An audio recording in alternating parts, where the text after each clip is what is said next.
आगे सिंगापुर दौरे पर सीएम योगी आदित्यनाथ तेमासिक के चेयरमैन से मुलाकात की है। यूपी में निवेश पर भी चर्चा हुई है।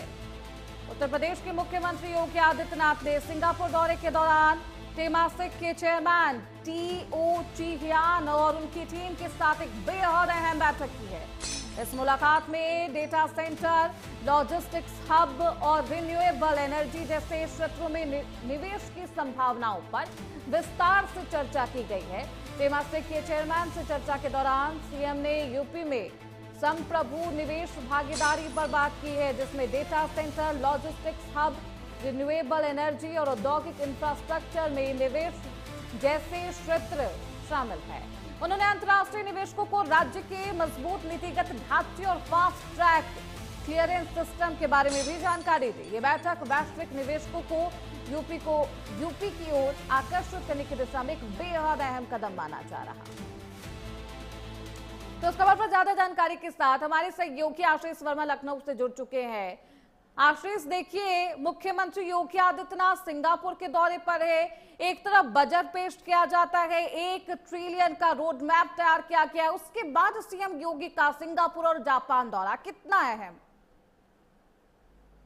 बिल्कुल, देखिए, उत्तर प्रदेश के मुख्यमंत्री योगी आदित्यनाथ का सिंगापुर और जापान का ये जो दौरा है काफी महत्वपूर्ण माना जा रहा है, क्योंकि देखिए 2017 के बाद से ये दूसरा दौरा है विदेश का उत्तर प्रदेश के मुख्यमंत्री योगी आदित्यनाथ का। 2017 के बाद से अगर आपने देखा होगा कि उत्तर प्रदेश में जिस तरीके से निवेशकों का आना शुरू हुआ, बड़े बड़ी उद्योग कंपनियों का आना शुरू हुआ, ऐसे में अब जापान के साथ के जो रिश्ते हैं वो उत्तर प्रदेश में अच्छे बने। इसको लेकर के उत्तर प्रदेश के मुख्यमंत्री योगी आदित्यनाथ का जापान का दौरा है। हालांकि ये जो जापान की जो बड़ी कंपनियां हैं, उन कंपनियों के साथ में उत्तर प्रदेश में निवेश किया जाए, इसको लेकर के ये दौरा काफी महत्वपूर्ण माना जा रहा है। क्योंकि अभी देखा आपने जिस तरीके से उत्तर प्रदेश में बजट पेश किया गया है, बजट के बाद उत्तर प्रदेश के मुख्यमंत्री योगी आदित्यनाथ जापान और सिंगापुर का दौरा कर रहे हैं, वहां के लोगों से मुलाकात कर रहे हैं, जो वहां की जो बड़े बड़े उद्योगपति हैं उनसे मुलाकात कर रहे हैं, कि ताकि उत्तर प्रदेश में जो पहले का शासनकाल रहा और अब जब से उत्तर प्रदेश में मुख्यमंत्री योगी आदित्यनाथ की जो सरकार है, उस सरकार में जिस तरीके से बड़े अपराधियों पर लगाम लगाया गया, जो निवेशक आ रहे हैं, इन सभी के बारे में वहां पे चर्चा करेंगे, ताकि सिंगापुर और जापान की जो बड़ी बड़ी कंपनियां हैं वो उत्तर प्रदेश में भी निवेश करें। और यही वजह है कि उत्तर प्रदेश के मुख्यमंत्री योगी आदित्यनाथ का सिंगापुर और जापान का दौरा है। बिल्कुल, सिंगापुर और जापान के दौरे पर है सीएम योगी आदित्यनाथ। 2 दिवसीय दौरे पर है सिंगापुर में सीएम योगी। आशीष, क्या कुछ आगे का कार्यक्रम रहने वाला है? बिल्कुल, देखिए, अगर देखा जाए कि 2 दिवसीय दौरा है, आज जिस तरीके से सिंगापुर में उत्तर प्रदेश के मुख्यमंत्री योगी आदित्यनाथ कई जो बड़ी बड़ी कंपनी उद्योगपति हैं उनसे मुलाकात करेंगे। साथ ही साथ सिंगापुर में अगर देखा जाए, सिंगापुर की बात की जाए तो सिंगापुर में जिस तरीके से वहां के जो लोग हैं वो भगवामय हो चुके हैं, लोगों के अंदर भी काफी उत्साह है कि उत्तर प्रदेश के मुख्यमंत्री योगी आदित्यनाथ वहां पहुंचेंगे। हालांकि वहां पे जो मंदिर है उसके भी दर्शन पूजन करेंगे। तो ऐसे में कहा यह जा सकता है कि काफी अहम माना जा रहा है कि ये जो उत्तर प्रदेश के मुख्यमंत्री योगी आदित्यनाथ का सिंगापुर और जो जापान का जो दौरा है वो काफी महत्वपूर्ण माना जा रहा है। बिल्कुल, और ऐसे में देखिए तेमासिक के चेयरमैन टीओ चिहियान से उनकी मुलाकात होती है।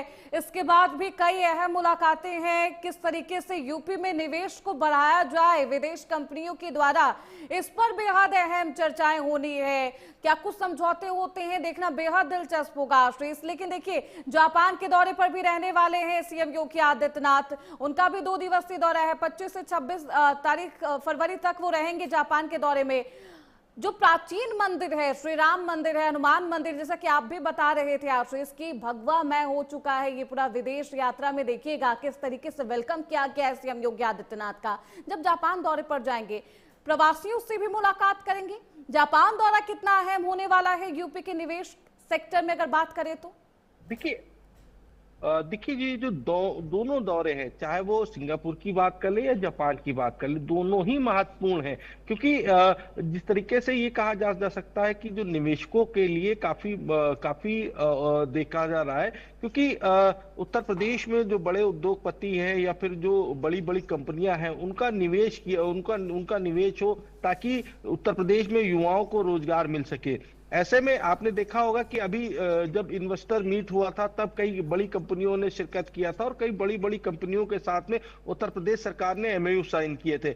ऐसे में अब सिंगापुर और जापान में उत्तर प्रदेश के मुख्यमंत्री हैं, वहां पर जो उद्योगपति हैं उनसे मुलाकात कर रहे हैं। वहां का एक जो कल्चर है वो एक तरीके से देख रहे हैं। तो ये कहा जा सकता है कि जब उत्तर आशीष प्रदेश के देखिए, मुख्यमंत्री डेटा योगी सेंटर और लॉजिस्टिक हब बनाने के उद्देश्य से ये बेहद अहम कदम माना जा रहा है। ये दौरा दोनों ही मुद्दों को लेकर, उद्देश्य को लेकर हो सकता है कि सफलता मिले, लेकिन क्या कुछ चैलेंजेस है जब हम देखते हैं कि आप लॉजिस्टिक हब बनाने के बारे में विचार करें यूपी में, क्या कुछ चैलेंजेस है यूपी सरकार के सामने, योगी सरकार के सामने?